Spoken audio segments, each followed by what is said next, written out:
dia, a Justiça está de volta, discutindo hoje o programa que dá assistência aos condenados pela Justiça que sejam portadores de sofrimento mental.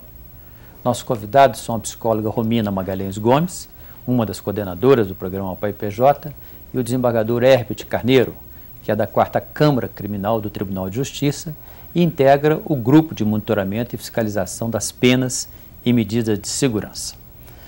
Doutor Herbert, nós terminamos o primeiro bloco com o senhor falando das virtudes do PAI-PJ. O programa, a grande função dele é de possibilitar a recuperação desse condenado, desse paciente, né, de sofrimento mental que precisa ser recuperado? Emanuel, não é o PAI-PJ propriamente que faz, que faz esse processo de recuperação. O PAI-PJ faz de fundamental importância um acompanhamento e a interlocução do juiz que estabelece a medida, seja de tratamento ou seja de internamento, dependendo da situação de cada cidadão, porque o programa trata o cidadão como indivíduo. Sim. Pessoalmente, reconhece ele como tal, humaniza essa relação da justiça com esse cidadão portador do transtorno mental, e o PAI-PJ faz esse acompanhamento do cidadão, por exemplo, no internamento, no hospital psiquiátrico, judiciário.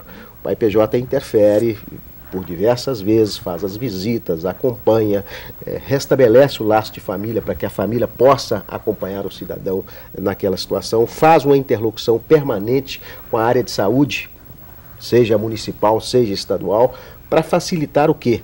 Avaliações que o juiz possa fazer do ponto de vista dos laudos técnicos, para dizer esse cidadão pode naturalmente ser desinternado, ou esse cidadão pode agora ficar cessado o tratamento a que ele se sujeitava. Então o PAI-PJ facilitou, Manel, porque antes isso se fazia da seguinte forma: o juiz estabelecia no fórum, cumpria o papel dele, que é o papel da justiça, e aí o problema é de saúde. O juiz requisitava a vaga, mandava um ofício, se o ofício não era respondido, o cidadão às vezes padecia numa cadeia pública esperando uma vaga para ser tratado ou uma vaga para ser internado. O PAI-PJ, o papel do Poder Judiciário terminava aí. Terminava aí, em dando a sentença de medida de segurança. Declarou a inimputabilidade e disse: esse cidadão vai se sujeitar ao internamento. O juiz requisitava a vaga e tinha uma grande dificuldade nessa interlocução com a área de saúde. Em Belo Horizonte nós não temos. Primeiro porque temos aqui a melhor e a maior rede de saúde, de assistência, através de casas terapêuticas, como a doutora Romina disse, para prestar esse tipo de assistência, especialmente ao paciente judiciário. Perfeito. Doutora Romina, no trabalho de vocês, o sofrimento mental, ele pré-existe ao ato criminoso? Ele, em geral, é causa do ato criminoso desse cidadão, ou ele costuma ocorrer depois? Muitas vezes sim, Manuel. Até o próprio ato, muitas vezes, é uma resposta a um momento de um sofrimento intenso que esse sujeito passava ali, né, e não teve naquele momento outro recurso a não ser cometer aquele ato, né? Então, foi uma resposta possível naquele momento. Esses pacientes que vocês atendem, em geral, são pessoas que cometeram um ato infracional ou são contumazes?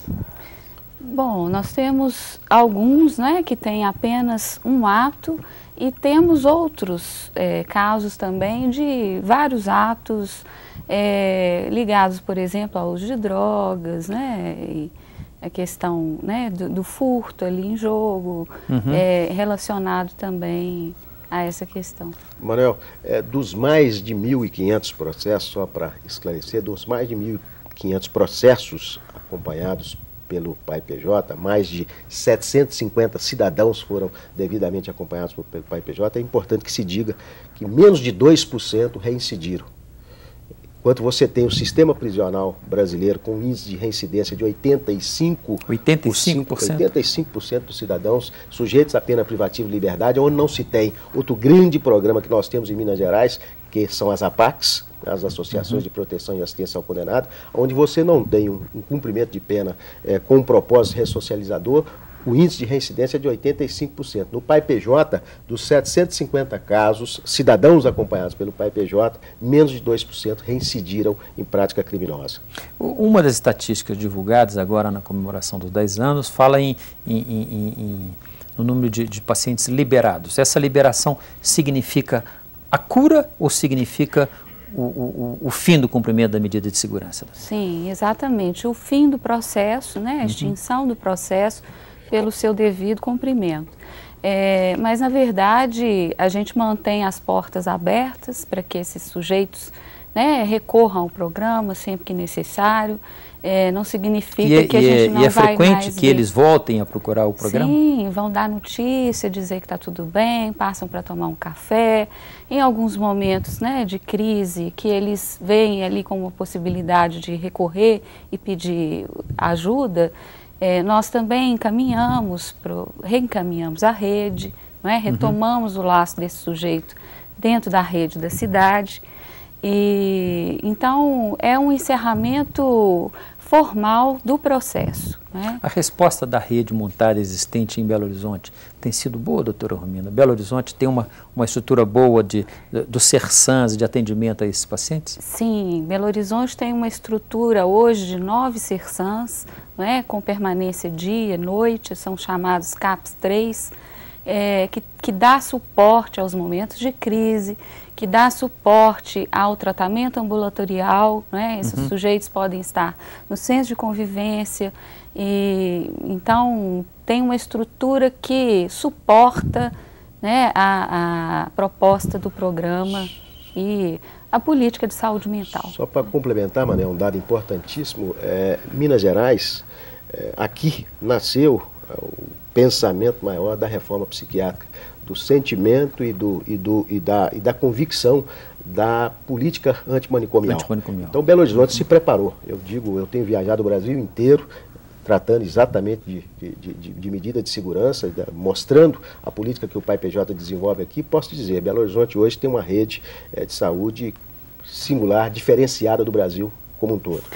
E que possibilita essa outra saída, que é diferente da segregação, da exclusão, né, que historicamente a gente vê que acontecia e ainda acontece em outros estados, em outros lugares do país. Nós vamos a mais um rápido intervalo e voltamos em seguida com o bloco final do programa.